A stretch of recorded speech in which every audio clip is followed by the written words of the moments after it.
Hello, this is Dr. Grande. Today's question is, can I analyze the case of Colleen Rizter? Just a reminder, I'm not diagnosing anybody in this video, only speculating about what could be happening in a situation like this. If you enjoyed this video, please like it, subscribe to my channel, consider supporting me on Patreon, and check out my podcast, Bella Grande Media. I will put the relevant links for those items in the description for this video. First, I'll start with the background of this case. I'll move to the timeline of the crime, then offer my analysis. This case takes place in Danvers, Massachusetts, in October of 2013. 24-year-old Colleen Rizter lived in Andover, Massachusetts with her parents. Growing up, she had always wanted to be a teacher. She had a particular interest in mathematics. She found a job at Danvers High School teaching math.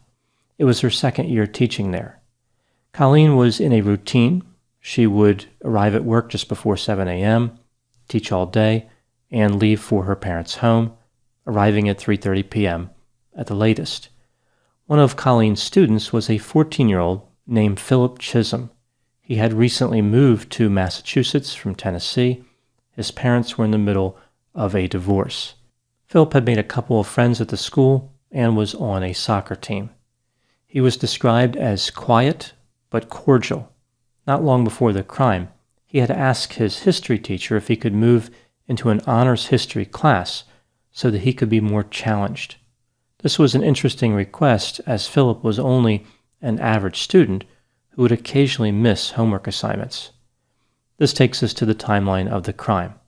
On October 22, 2013, Colleen arrived at the high school before 7 a.m. as usual. That particular day was Dress Like Your Friend Day. Colleen was wearing a purple shirt and black pants, clothing selections which matched another math teacher named Sarah. Philip Chism was also at the school. He had scored well on a quiz earlier in the day on Machiavelli and Louis VIII. Philip attended math class with Colleen Ritzer starting at 1 p.m. It was the last period of the school day. Philip's behavior was normal, except he seemed to be a little more quiet than usual. There were no negative interactions between Philip and Colleen during the math class. The class ended at 1:55 p.m. After class, there was the short period that ran until 2:30 p.m. so that students could seek extra help from teachers. Philip stayed in Colleen's class for this period. Another student named Autumn, who was there just to visit with Colleen, observed interactions between Philip and Colleen. Colleen was asking Philip a series of questions, like if he missed Tennessee. She was polite and kind in her demeanor, which was typical for her. Philip became increasingly annoyed as he answered the questions. His mannerisms were abrupt, and he was mumbling. Colleen changed the subject to a non-Tennessee topic. Colleen stepped out of the room to talk to Sarah, again her friend who was also a math teacher. During that time, Philip spoke with Autumn. So in the classroom, it was just Philip and Autumn, the two students. He was not mumbling at this point, and his mood appeared to be normal. Sarah asked Colleen if she needed to get back to her classroom. Colleen indicated that Autumn was just drawing on the board, and she did not know why Philip was there. Colleen returned to the classroom and told Autumn and Philip that she would be leaving soon. Autumn started to leave. Colleen spoke with her at the door of the classroom. Autumn told Colleen that she was a great teacher and a great person. Philip's demeanor changed when Autumn said this. Now he appeared to be angry and annoyed. Autumn left the classroom. Now Colleen and Philip were alone. There were only a few other students in that area of the school at that time. At this point, Colleen Rizter walked from her classroom to the second-floor girls' bathroom. Video surveillance captured Philip as he walked out of the classroom just a few seconds after Colleen exited. He had changed into a light blue hooded sweatshirt from a red sweatshirt that he had been wearing. He looked around the hallway and checked his left pocket. He walked back into the classroom and pulled the hood over his head. He then exited the classroom and started following Colleen to the bathroom. As he was walking, he put white gloves on his hands. He had a box cutter in his pocket. As he approached the bathroom door, he paused as if he was listening. Then he entered the bathroom.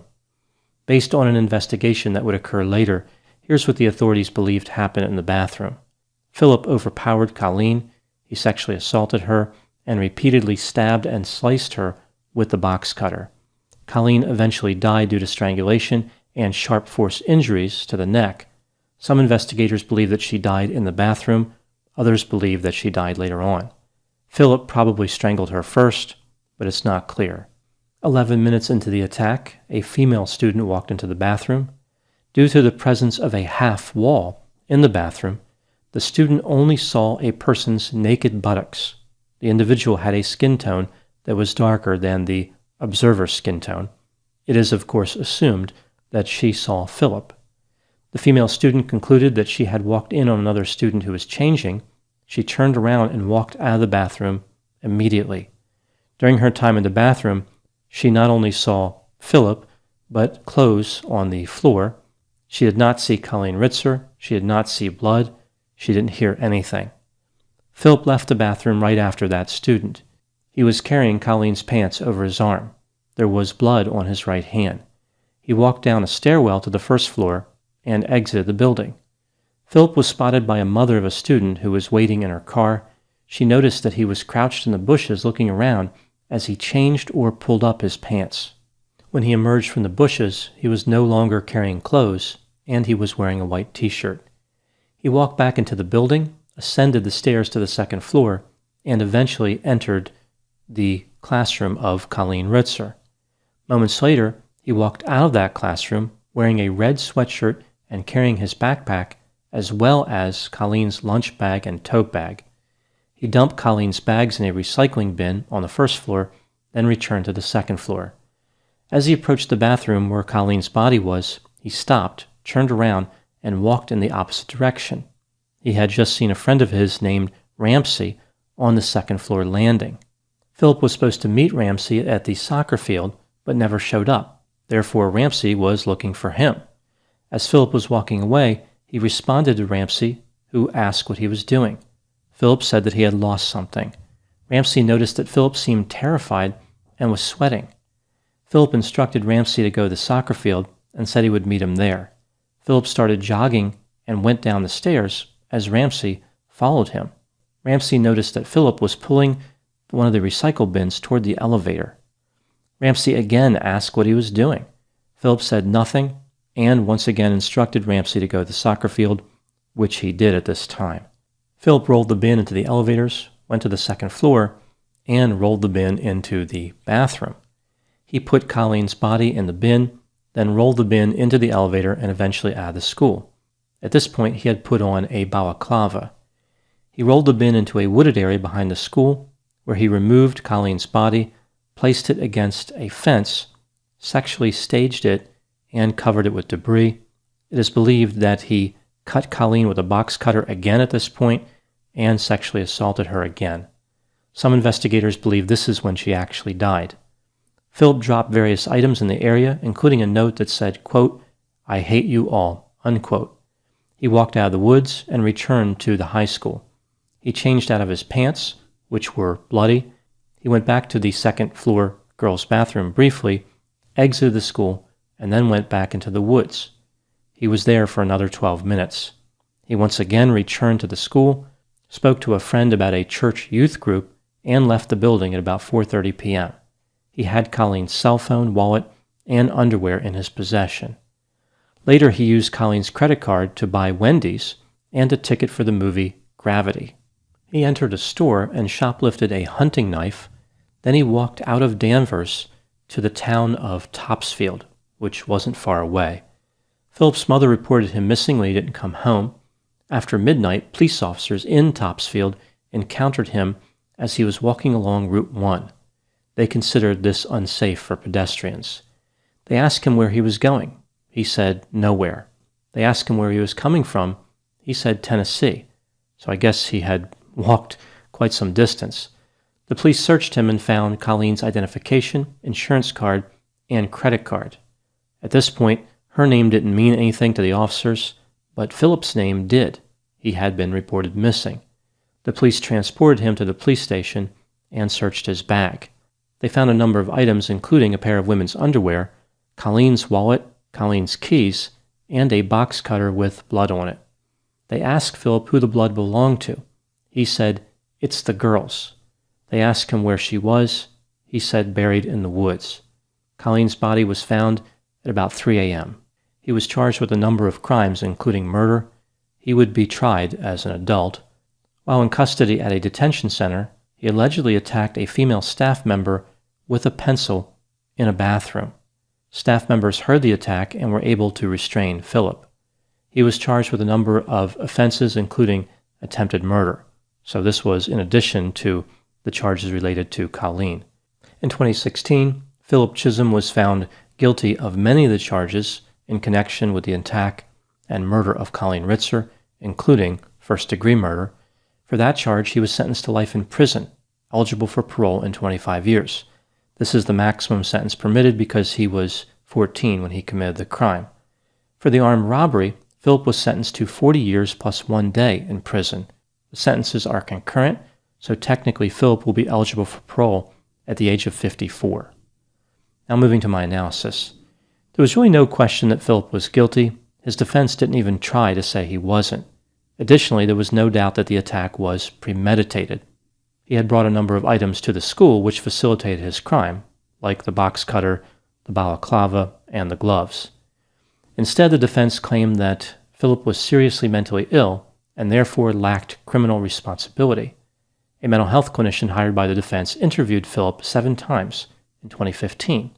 The clinician made a few observations. Philip believed that he was not human and had superpowers.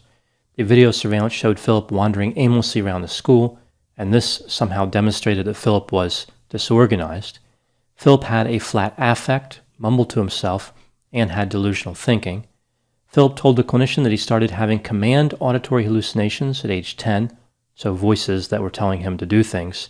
Often command hallucinations are telling people to do bad things. Philip could not offer a cohesive description of how the voices started, like he had several different stories about the origin of the hallucinations. The clinician said that Philip was not malingering. Even though Philip denied any trauma history, he was never neglected or mistreated. The clinician insisted that Philip exhibited trauma-related symptoms like avoidance, nightmares, agitation, and anxiety, so his presentation was confusing. The clinician thought that perhaps the move from Tennessee was somehow traumatic.